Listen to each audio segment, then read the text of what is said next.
السلام علیکم ورحمۃ اللہ۔ تہجد کی نماز کی فضیلت کیا ہے؟ تہجد کی نماز کے فوائد کیا ہیں؟ تہجد کی نماز کے بعد ہمیں کون سی دعا پڑھنی چاہیے؟ تہجد کی نماز کے بعد دعا کیسے مانگیں؟ یہ ساری ڈیٹیل آپ کے سامنے شیئر کرنے جا رہا ہوں۔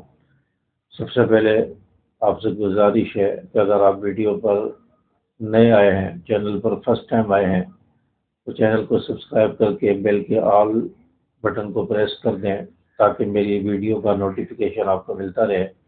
ویڈیو کو لائک اور شیئر ضرور کرتے جائیں۔ لیکن تہجد کی نماز کی بہت زیادہ فضیلت ہے۔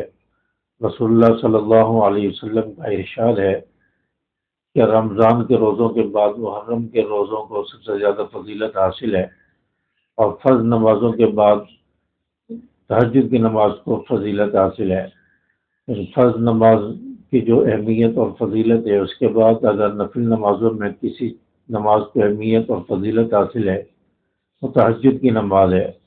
اور تہجد کی نماز اللہ کے قرب کا ذریعہ ہے، اللہ سے محبت اور تعلق کا ذریعہ ہے، اللہ سے راز و نیاز کی گفتگو کرنے کا ذریعہ ہے۔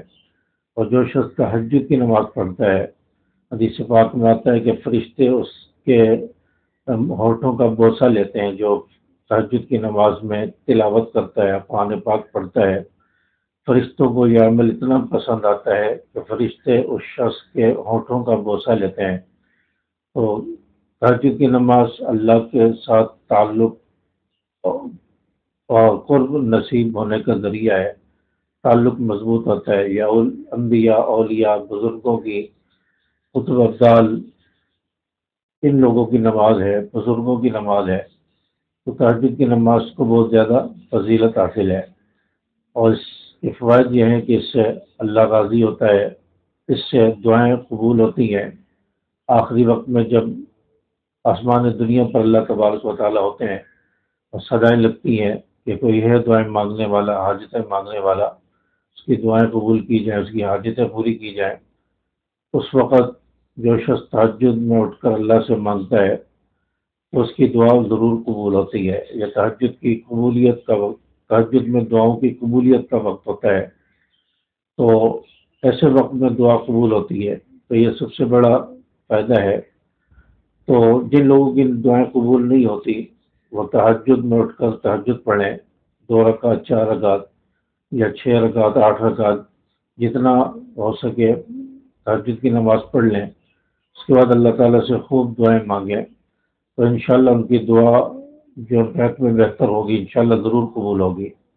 تہجد کی نماز پڑھنے کے بعد بخاری شریف میں آتا ہے کہ اس دعا کو پڑھ لیا جائے۔ اس دعا کو جو شخص پڑھتا ہے اس کی ہر دعا قبول ہوتی ہے۔ دعا یہ ہے: اللہم لک الحمد انت نور السماوات والارض ومن فیہن ولک الحمد انت قیم ولك الحمد أنت قيم السماوات والأرض ومن فيهن ولك الحمد رب السماوات والأرض ومن فيهن ولك الحمد لك ملك السماوات والأرض ومن فيهن أنت الحق ووعدك الحق وقولك الحق ولقاؤك حق والجنة حق والنار حق والساعة حق والنبيون حق ومحمد صلى الله عليه وسلم حق اللهم لك أسلمت وبك آمنت وعليك توكلت وإليك أنبت وبك خاصمت وإليك حاكمت فاغفر لي ما قدمت وما أخرت وما أسررت وما أعلنت أنت المقدم وأنت المؤخر لا إله إلا أنت۔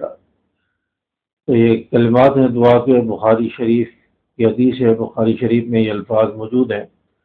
تہجد کی نماز آپ 2 رکعت، 4 رکعت یا 6 رکعت جتنی بھی آپ پڑھتے ہیں، اس کے بعد آپ یہ دعا پڑھیں، اور اس دعا کا اسکرین شاٹ لے کر اپنے پاس رکھ لیں، اس کو پڑھیں، اور اس کے بعد پھر آپ اللہ تعالیٰ سے خوب اپنی دعا مانگیں، جو آپ کی حاجتیں ہیں، جو آپ کی پریشانیاں ہیں، مشکلات ہیں، روزی کا مسئلہ ہے، اولاد کا مسئلہ ہے، کاروبار کا مسئلہ ہے، رشتوں کا مسئلہ ہے، تو جو بھی آپ کے مسائل ہیں، جو بھی پریشانیاں، اس کے لیے آپ اللہ تعالیٰ سے خوب دعائیں مانگیں، تو انشاءاللہ اس دعا کی برکت سے انشاءاللہ آپ کی ہر دعا قبول ہوگی۔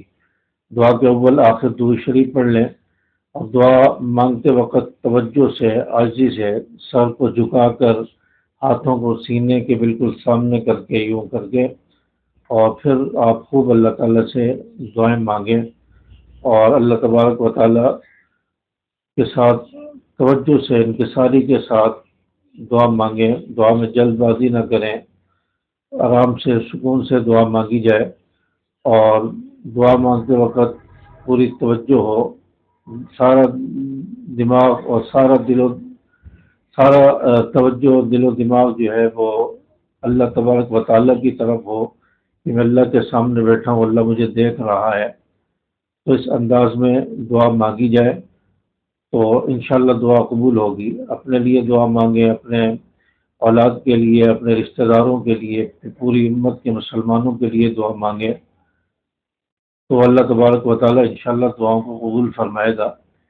امید ہے کہ میری بات آپ کو سمجھ آ گئی ہوگی۔